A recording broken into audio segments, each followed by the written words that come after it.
ಚಿಂತೆಯ ತೂಡಿದೆ ಬದುಕು ಬ್ರಹ್ಮಾನಂದ ತುಂಬಿದೆ ಬದುಕು ಬ್ರಹ್ಮಾನಂದ ತುಂಬಿದೆ ಆತ್ಮ ಸಂಸ್ಕೃತಿ ಬೆಳೆಸಿದೆ ನನ್ನೊಳೇನನು ನೀನು ನೋಡಿದೆ.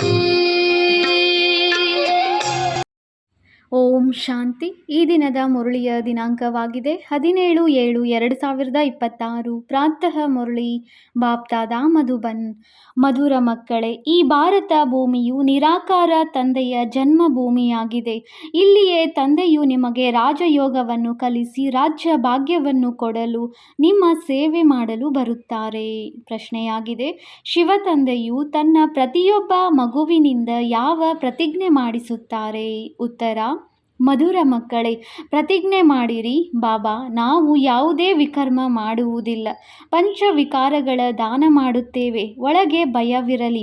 ಒಂದು ವೇಳೆ ನಾವು ದಾನ ಕೊಟ್ಟ ನಂತರ ಮತ್ತೆ ಹಿಂತೆಗೆದುಕೊಳ್ಳುತ್ತೇವೆ ಎಂದರೆ ಬಹಳ ಪಾಪವಾಗಿ ಬಿಡುವುದು. ಇದಕ್ಕೆ ಕಠಿಣ ಶಿಕ್ಷೆಯನ್ನು ಅನುಭವಿಸಬೇಕಾಗುವುದು. ಹರಿಶ್ಚಂದ್ರನ ಕಥೆಯೂ ಸಹ ಇದರ ಮೇಲೆ ಮಾಡಲ್ಪಟ್ಟಿದೆ. ಓಂ ಶಾಂತಿ. ಮಕ್ಕಳದು ಇದು ಈಶ್ವರೀಯ ವಿದ್ಯಾರ್ಥಿ ಜೀವನವಾಗಿದೆ. ಮಕ್ಕಳಿಗೆ ತಿಳಿದಿದೆ, ನಾವು ಅವರ ಬಳಿ ಬಂದಿದ್ದೇವೆ. ಅವರೇ ಕಲ್ಪ ಕಲ್ಪವು ಭಾರತವಾಸಿ ಮಕ್ಕಳಿಗೆ ಬಂದು ರಾಜ್ಯ ಭಾಗ್ಯವನ್ನು ಕೊಡುತ್ತಾರೆ. ಭಾರತದಲ್ಲಿಯೇ ಬರುತ್ತಾರಲ್ಲವೇ? ಇದು ಭಾರತ ಭೂಮಿಯಾಗಿದೆ. ತಮ್ಮ ಭೂಮಿಯ ಮೇಲೆ ಬಹಳ ಪ್ರೀತಿ ಗೌರವವಿರುತ್ತದೆ. ಹೇಗೆ ಯಾರಾದರೂ ವಿದೇಶದ ದೊಡ್ಡ ವ್ಯಕ್ತಿಯು ಇಲ್ಲಿ ಶರೀರ ಬಿಟ್ಟರೆ ಅವರನ್ನು ವಿದೇಶಕ್ಕೆ ತೆಗೆದುಕೊಂಡು ಹೋಗುತ್ತಾರೆ, ಅಥವಾ ಇಲ್ಲಿಯ ವ್ಯಕ್ತಿ ಯಾರಾದರೂ ವಿದೇಶದಲ್ಲಿ ಮರಣ ಹೊಂದಿದರೆ ಅವರನ್ನು ಇಲ್ಲಿಗೆ ತೆಗೆದುಕೊಂಡು ಬರುತ್ತಾರೆ, ತಮ್ಮ ಭೂಮಿಗೆ ಮಾನ್ಯತೆ ಕೊಡುತ್ತಾರೆ. ಭಾರತಕ್ಕೆ ಭಗವಂತನ ಜನ್ಮ ಭೂಮಿ ಎಂದು ಹೇಳಲಾಗುತ್ತದೆ. ಇದನ್ನು ಸಹ ತಿಳಿದುಕೊಂಡಿದ್ದೀರಿ. ಯಾರಿಗೆ ಭಗವಂತ ಅಥವಾ ಅಲ್ಲಾಹ ಪರಮಾತ್ಮ ಎಂದು ಹೇಳುತ್ತಾರೆಯೋ ಅವರ ಸನ್ಮುಖದಲ್ಲಿ ನೀವೀಗ ಕುಳಿತಿದ್ದೀರಿ. ಹೆಸರು ಅವಶ್ಯವಾಗಿ ಬೇಕಲ್ಲವೇ? ಅಲ್ಲಾಹ ಎಂದು ಹೇಳುತ್ತಾರೆ ಎಂದರೆ ಲಿಂಗಕ್ಕೆ ಪೂಜೆ ಮಾಡುತ್ತಾರೆ. ಈಶ್ವರ ಅಥವಾ ಖುದಾ ಎಂದು ಹೇಳುತ್ತಾರೆ ಅಂದ ಮೇಲೆ ಗುರುತು ಇರಬೇಕಲ್ಲವೇ? ಎಲ್ಲ ಕಡೆಯೂ ಲಿಂಗಕ್ಕೆ ಪೂಜೆ ಮಾಡುತ್ತಾರೆ. ಚಿತ್ರಗಳಲ್ಲಿಯೂ ಇತ್ತೀಚೆಗೆ ದೇವತೆಗಳ ಮುಂದೆ ಪರಮಪಿತ ಪರಮಾತ್ಮನ ಚಿತ್ರ ಲಿಂಗವನ್ನು ತೋರಿಸುತ್ತಾರೆ. ಅವರು ಎಲ್ಲರಿಗಿಂತ ಶ್ರೇಷ್ಠರಾಗಿದ್ದಾರೆ. ಅವರಿಗೆ ತಮ್ಮ ಶರೀರವಿಲ್ಲ, ಆದ್ದರಿಂದ ನಿರಾಕಾರನೆಂದು ಹೇಳಲಾಗುತ್ತದೆ, ಸಾಕಾರನಲ್ಲ. ಈಗ ನೀವು ಮಕ್ಕಳು ತಿಳಿದುಕೊಂಡಿದ್ದೀರಿ. ನಾವು ಶಿಕ್ಷಣವನ್ನು ತೆಗೆದುಕೊಳ್ಳಲು ಅವರ ಮುಂದೆ ಕಲ್ಪಕಲ್ಪವು ಹಾಜರಾಗುತ್ತೇವೆ. ಭಗವಾನ್ ವಾಚ್ ಇದೆ ಅಂದ ಮೇಲೆ ಅವಶ್ಯವಾಗಿ ರಾಜಯೋಗವನ್ನು ಕಲಿಸುತ್ತಾರೆ. ವಿದ್ಯಾರ್ಥಿಗಳಿಗೆ ರಾಜಯೋಗವನ್ನು ಕಲಿಸಿದ್ದರು ಮತ್ತು ಅವರು ರಾಜರಾಣಿಯಾಗಿದ್ದರು. ಇಲ್ಲಿ ಯುದ್ಧದ ಮಾತಿಲ್ಲ. ಈ ಲಕ್ಷ್ಮೀನಾರಾಯಣರು ಯುದ್ಧ ಮಾಡಿ ರಾಜ್ಯ ಭಾಗ್ಯವನ್ನು ಪಡೆಯಲಿಲ್ಲ. ಇವರು ಸತ್ಯಯುಗದಲ್ಲಿ ಹೇಗೆ ರಾಜ್ಯವನ್ನು ಪಡೆದರು ಎಂಬುದು ಪ್ರಪಂಚದವರಿಗೆ ಗೊತ್ತಿಲ್ಲ. ಈಗ ನೀವು ಮಕ್ಕಳು ತಿಳಿದುಕೊಂಡಿದ್ದೀರಿ. ನಾವು ತಂದೆಯಿಂದ ರಾಜ್ಯವನ್ನು ತೆಗೆದುಕೊಂಡಿದ್ದೇವೆ. ನಾವು ಅವರ ಸನ್ಮುಖದಲ್ಲಿ ಕುಳಿತಿದ್ದೇವೆ. ಅವರೇ ತಂದೆಯಾಗಿದ್ದಾರೆ, ಕೃಷ್ಣನಲ್ಲ. ಕೃಷ್ಣನು ಚಿಕ್ಕ ಮಗುವಾಗಿದ್ದಾನೆ, ರಚನೆಯಾಗಿದ್ದಾನೆ. ಈಗ ಕೃಷ್ಣನು ಸಹ ತನ್ನ ಪದವಿಯನ್ನು ಪಡೆಯುತ್ತಿದ್ದಾನೆ. ಯಾವುದರಿಂದ? ಭವಿಷ್ಯದಲ್ಲಿ ಕೃಷ್ಣನೆಂದು ಕರೆಸಿಕೊಳ್ಳುತ್ತಾನೆ. ಇದೆಲ್ಲವೂ ವಿದ್ಯೆಯ ಮಾತಾಗಿದೆ. ನೀವು ತಿಳಿದುಕೊಂಡಿದ್ದೀರಿ. ತಂದೆಯು ನಮಗೆ ರಾಜಯೋಗವನ್ನು ಕಲಿಸುತ್ತಾರೆ. ಹೇಗೆ ಮನುಷ್ಯರನ್ನು ಬ್ಯಾರಿಸ್ಟರ್, ಇಂಜಿನಿಯರನ್ನಾಗಿ ಮಾಡುತ್ತಾರೆ. ಅವರು ಮನುಷ್ಯರೇ ಅಲ್ಲವೇ? ನೀವು ತಿಳಿದುಕೊಳ್ಳುತ್ತೀರಿ, ನಾವು ಮನುಷ್ಯರೇ ಆಗಿದ್ದೇವೆ, ಆದರೆ ಪತಿತರಾಗಿದ್ದೇವೆ. ಈಗ ತಂದೆಯು ಪಾವನರನ್ನಾಗಿಯೂ ಮಾಡುತ್ತಾರೆ ಮತ್ತು ನಮಗೆ ಆಸ್ತಿಯನ್ನು ಕೊಡುತ್ತಾರೆ. ಪಾವನ ಪ್ರಪಂಚವಂತೂ ಹೊಸ ಪ್ರಪಂಚವೇ ಆಗಿರುವುದು. ಹೊಸ ಪ್ರಪಂಚದಲ್ಲಿ ರಾಜಧಾನಿ ಇರುತ್ತದೆ. ನೀವೀಗ ತಂದೆಯ ಸನ್ಮುಖದಲ್ಲಿ ಕುಳಿತಿದ್ದೀರಿ. ಹೇಗೆ ಲೌಕಿಕ ತಂದೆಯು ಮಕ್ಕಳಿಗೆ ಪ್ರೀತಿಯಿಂದ ತಿಳಿಸುತ್ತಾರೆ, ಹಾಗೆಯೇ ಇವರು ಪಾರಲೌಕಿಕ ವಿಚಿತ್ರ ತಂದೆಯಾಗಿದ್ದಾರೆ. ಇವರಿಗಾಗಿಯೇ ತ್ವಮೇವ ಮಾತಾಶ್ಚ ಪಿತಾ ಎಂದು ನೀವು ಹಾಡುತ್ತಾ ಬಂದಿದ್ದೀರಿ. ಈ ಸಮಯದಲ್ಲಿ ನೀವು ತಿಳಿದುಕೊಂಡಿದ್ದೀರಿ, ಇವರು ತಮ್ಮ ಪಾತ್ರವನ್ನು ಅಭಿನಯಿಸುತ್ತಾರೆ. ಅದನ್ನು ಭಕ್ತಿ ಮಾರ್ಗದಲ್ಲಿ ನಾವು ಗಾಯನ ಮಾಡುತ್ತೇವೆ. ನಾವು ಶಿವ ತಂದೆಯ ಬಳಿ ಬಂದಿದ್ದೇವೆ ಎಂದು ನೀವು ಹೇಳುತ್ತೀರಿ. ಶಿವಬಾಬಾ ಕೇರ್ ಆಫ್ ಬ್ರಹ್ಮ ಎಂದು ಪತ್ರವನ್ನು ಬರೆಯುತ್ತೀರಿ. ಯಾರಿಗಾದರೂ ನೀವು ಈ ಪತ್ರವನ್ನು ತೋರಿಸಿದರೆ ಆಶ್ಚರ್ಯಚಕಿತರಾಗುವರು. ಶಿವಬಾಬಾ ಕೇರ್ ಆಫ್ ಬ್ರಹ್ಮ ಎಂಬುದನ್ನು ಎಂದೂ ಕೇಳಿರುವುದಿಲ್ಲ. ಶಿವ ತಂದೆಯು ಬ್ರಹ್ಮರವರಲ್ಲಿ ಬಂದು ವಿಷ್ಣುಪುರಿಯ ಸ್ಥಾಪನೆ ಮಾಡುತ್ತಿದ್ದಾರೆ. ಸನ್ಮುಖದಲ್ಲಿ ನಿಂತಿದ್ದಾರೆ. ಶಿವ ತಂದೆಯು ಮೇಲಿರುತ್ತಾರೆ. ಅವರು ಬ್ರಹ್ಮನ ಮೂಲಕ ಸ್ಥಾಪನೆ ಮಾಡಿದ್ದರು. ಈಗ ಪುನಃ ಮಾಡುತ್ತಾರೆ.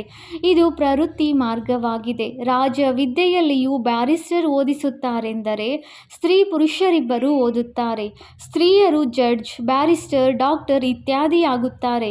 ಇದು ಸಹ ಪ್ರವೃತ್ತಿ ಮಾರ್ಗವಾಗಿದೆ. ಸನ್ಯಾಸಿಗಳದು ನಿವೃತ್ತಿ ಮಾರ್ಗವಾಗಿದೆ. ಅದು ಬೇರೆಯಾಗಿದೆ. ಇದನ್ನು ತಂದೆಯು ತಿಳಿಸಿದ್ದಾರೆ. ಒಂದು ವೇಳೆ ಶಂಕರಾಚಾರ್ಯರು ಬರಲಿಲ್ಲವೆಂದರೆ ಪವಿತ್ರತೆಯ ಅಂಶವೂ ಇರುತ್ತಿರಲಿಲ್ಲ. ಭಾರತವು ಸಂಪೂರ್ಣ ಕಾಮಾಗ್ನಿಯಲ್ಲಿ ಸುಟ್ಟು ಹೋಗುತ್ತಿತ್ತು. ಭಾರತವನ್ನು ತಣಿಸುವುದಕ್ಕಾಗಿ ಇದು ನಿಗದಿಯಾಗಿದೆ. ಭಾರತವು ಬಹಳ ಪವಿತ್ರವಾಗಿತ್ತು, ನಂತರ ಅಪವಿತ್ರವಾಗಿದೆ. ಈಗ ಭಾರತವು ಎಷ್ಟೊಂದು ಕಂಗಾಲವಾಗಿದೆ. ಚಿನ್ನದ ಲಂಕೆಯು ಸಮುದ್ರದ ಕೆಳಗಡೆ ಹೊರಟು ಹೋಯಿತೆಂದು ಹೇಳುತ್ತಾರೆ. ಲಂಕೆಯಂತೂ ಚಿನ್ನದ್ದಾಗಿರಲು ಸಾಧ್ಯವಿಲ್ಲ. ಕೇವಲ ಇವೆಲ್ಲ ಕಥೆಗಳನ್ನು ಬರೆದಿದ್ದಾರೆ. ಇದರಿಂದ ಲಾಭವೇನೂ ಇಲ್ಲ. ನೀವು ಮಕ್ಕಳು ತಿಳಿದುಕೊಂಡಿದ್ದೀರಿ. ಅವಶ್ಯವಾಗಿ ಸಹಜ ನೆನಪಿನ ಬಲದಿಂದ ಎಷ್ಟು ಶ್ರೇಷ್ಠರನ್ನಾಗಿ ಮಾಡುತ್ತಾರೆ. ತಂದೆಯು ಪ್ರತಿಜ್ಞೆ ಮಾಡುತ್ತಾರೆ, ಒಂದು ವೇಳೆ ನಿರಂತರ ನೆನಪು ಮಾಡುವ ಪುರುಷಾರ್ಥ ಮಾಡಿದ್ದೆಯಾದರೆ ವಿಕರ್ಮಗಳು ವಿನಾಶವಾಗುತ್ತವೆ. ಭಕ್ತಿ ಮಾರ್ಗದಲ್ಲಿಯೂ ನೆನಪು ಮಾಡುವ ಪುರುಷಾರ್ಥ ಮಾಡಿದ್ದೀರಲ್ಲವೇ? ಏಕೆ ನೆನಪು ಮಾಡುತ್ತಾರೆ? ನಮಗೆ ಸಾಕ್ಷಾತ್ಕಾರವಾಗಲಿ ಎಂದು. ಕೃಷ್ಣ ಪುರಿಯಲ್ಲಿ ನಮಗೆ ರಾಜ್ಯ ಭಾಗ್ಯ ಸಿಗಲಿ ಅಥವಾ ನಾವು ನರನಿಂದ ನಾರಾಯಣನು ಆಗಬೇಕೆಂದು ನೆನಪು ಮಾಡುವುದಿಲ್ಲ. ನಿಮಗೂ ಸಹ ನಾವು ಮನುಷ್ಯರಿಂದ ದೇವತೆಯಾಗಬೇಕೆಂಬ ಆಸೆಯೂ ಇರಲಿಲ್ಲ. ಮನುಷ್ಯರಿಂದ ದೇವತೆಗಳನ್ನಾಗಿ ಮಾಡಿದರು ಎಂದು ಹಾಡುತ್ತಾರೆ. ನೀವು ನೋಡುವಿರಿ, ಅವಶ್ಯವಾಗಿ ಕಲಿಯುಗದ ನಂತರ ಸತ್ಯಯುಗ ಬರುವುದು. ಕಲಿಯುಗದಲ್ಲಿ ಎಷ್ಟೊಂದು ಜನಸಂಖ್ಯೆ ಇದೆ. ಸತ್ಯಯುಗದಲ್ಲಿ ಒಂದೇ ಧರ್ಮವಿರುವುದು. ಈಗ ನಿಮಗೆ ಪರಮಾತ್ಮನ ಜ್ಞಾನವು ಸಿಕ್ಕಿದೆ. ಆತ್ಮದ ಜ್ಞಾನವಿರುವ ಮನುಷ್ಯರು ಪ್ರಪಂಚದಲ್ಲಿ ಯಾರೊಬ್ಬರೂ ಇಲ್ಲ. ಆತ್ಮದಲ್ಲಿ 84 ಜನ್ಮಗಳ ಪಾತ್ರವು ಹೇಗೆ ನಿಗದಿಯಾಗಿದೆ ಎಂಬುದನ್ನು ಯಾರೂ ತಿಳಿದುಕೊಂಡಿಲ್ಲ. ಈ ಅಕ್ಷರವನ್ನು ಎಂದೂ ಯಾರಿಂದಲೂ ಕೇಳಿರುವುದಿಲ್ಲ. ತಂದೆಯು ಜ್ಞಾನಸಾಗರ, ದಯಾಸಾಗರ, ನಿರಾಕಾರನಾಗಿದ್ದಾರೆ. ನೀವು ತಿಳಿದುಕೊಂಡಿದ್ದೀರಿ. ನಾವಾತ್ಮರು ಈಗ ಪಾಪಾತ್ಮರಿಂದ ಪುಣ್ಯಾತ್ಮರಾಗುತ್ತಿದ್ದೇವೆ. ಸತ್ಯಯುಗದಲ್ಲಿ ಎಲ್ಲರೂ ಪುಣ್ಯಾತ್ಮರಿರುತ್ತಾರೆ. ಇಲ್ಲಿ ಪಾಪಾತ್ಮರಿದ್ದಾರೆ. ಬಹಳ ದಾನ ಪುಣ್ಯ ಮಾಡುವವರಿಗೆ ಪುಣ್ಯಾತ್ಮರೆಂದು ಕರೆಯಲಾಗುವುದಿಲ್ಲ. ಪುಣ್ಯಾತ್ಮರು ಇರುವುದೇ ಸತ್ಯಯುಗದಲ್ಲಿ. ಇಲ್ಲಿ ಯಾವ ಮನುಷ್ಯರು ದಾನ ಪುಣ್ಯ ಮಾಡುತ್ತಾರೆಯೋ ಅವರನ್ನು ಪುಣ್ಯಾತ್ಮರೆಂದು ಕರೆಯುತ್ತಾರೆ. ಅಲ್ಲಿ ನಿಮಗೆ ದಾನ ಪುಣ್ಯ ಇತ್ಯಾದಿಗಳನ್ನು ಮಾಡುವ ಅವಶ್ಯಕತೆ ಇರುವುದಿಲ್ಲ. ಅಲ್ಲಿ ಯಾರೂ ಬಡವರು ಇರುವುದಿಲ್ಲ. ನೀವು ಅಲ್ಲಿ ಸದಾಕಾಲಕ್ಕಾಗಿ ಪುಣ್ಯಾತ್ಮರಾಗಿಯೇ ಇರುತ್ತೀರಿ. ನೀವು ತನು, ಮನ, ಧನ ಎಲ್ಲವನ್ನೂ ಬೇಹದ್ದಿನ ತಂದೆಯ ಅರ್ಥವಾಗಿ ಕೊಡುತ್ತೀರಿ. ಇದಕ್ಕೆ ಬಲಿಹಾರಿ ಆಗುವುದು ಎಂದು ಹೇಳಲಾಗುತ್ತದೆ. ತಂದೆಯು ಕೇಳುತ್ತಾರೆ, ಮೊದಲು ನಾನು ಬಲಿಹಾರಿ ಆಗುತ್ತೇನೆಯೋ ಅಥವಾ ನೀವೋ? ತಂದೆಯು ತಿಳಿಸುತ್ತಾರೆ, ಮೊದಲು ನೀವು ಬಲಿಹಾರಿಯಾಗುತ್ತೀರಿ. ಆದ್ದರಿಂದಲೇ 21 ಜನ್ಮಗಳಿಗಾಗಿ ಬಲಿಹಾರಿಯು ಸಿಗುವುದು. ಈ ಮಾತುಗಳನ್ನು ನೀವೀಗ ಚೆನ್ನಾಗಿ ತಿಳಿದುಕೊಳ್ಳುತ್ತೀರಿ. ಸನ್ಮುಖದಲ್ಲಿ ಕೇಳುತ್ತೀರಿ. ಮನೆಯಲ್ಲಿದ್ದರೂ ಸಹ ಅಲ್ಲಿಗೆ ಮುರುಳಿ ಬರುತ್ತದೆ. ದೂರದಿಂದ ಕೇಳುತ್ತೀರಿ. ಈಗಂತೂ ತಂದೆಯ ಸನ್ಮುಖದಲ್ಲಿ ಕುಳಿತಿದ್ದೀರಿ. ತಂದೆಯು ಹೇಳುತ್ತಾರೆ, ಮಕ್ಕಳೇ, ನಾನು ನಿಮ್ಮ ತಂದೆಯೂ ಆಗಿದ್ದೇನೆ. ಇಲ್ಲಿ ಯಾವುದೇ ಅಂಧಶ್ರದ್ಧೆಯ ಮಾತಿಲ್ಲ. ತಂದೆಯೂ ಆಗಿದ್ದಾರೆ, ಶಿಕ್ಷಕನೂ ಆಗಿದ್ದಾರೆ. ತಂದೆಯ ಮಕ್ಕಳಾದರೆ ಅವರು ಶಿಕ್ಷಣ ಕೊಡುತ್ತಾರೆ. ಈಗ ನಿಮ್ಮ ಬುದ್ಧಿಯಲ್ಲಿ ಎಲ್ಲದರ ಜ್ಞಾನವಿದೆ. 84 ಜನ್ಮಗಳ ಚಕ್ರವನ್ನು ನಿಮಗೆ ತಿಳಿಸಲಾಗಿದೆ. ಯಾರು 84 ಜನ್ಮಗಳನ್ನು ತೆಗೆದುಕೊಳ್ಳುವುದಿಲ್ಲವೋ ಅವರು ತಿಳಿದುಕೊಳ್ಳುವುದೂ ಇಲ್ಲ.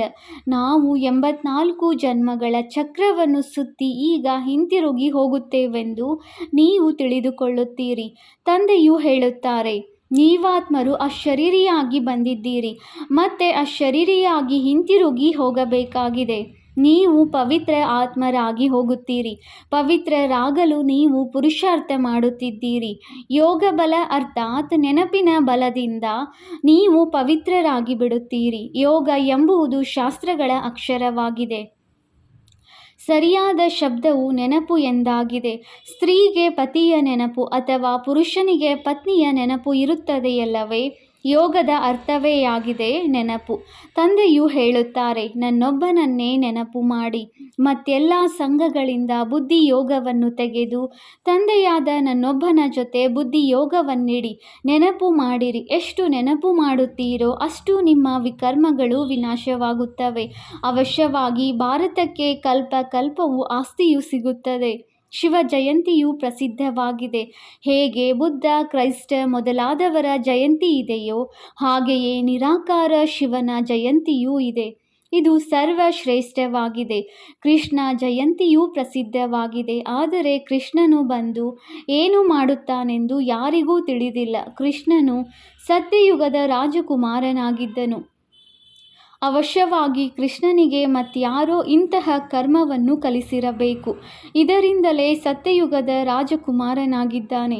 ಚಿಕ್ಕ ಮಗುವಂತೂ ಪವಿತ್ರವಾಗಿರುತ್ತದೆ. ಅಲ್ಲಿ ವಿಕಾರದ ಮಾತಿರುವುದಿಲ್ಲ. ಮಗು ನಿರ್ಮಲವಾಗಿರುತ್ತದೆ. ಭಗವಂತನು ಒಬ್ಬರೇ ನಿರಾಕಾರನಾಗಿದ್ದಾರೆ.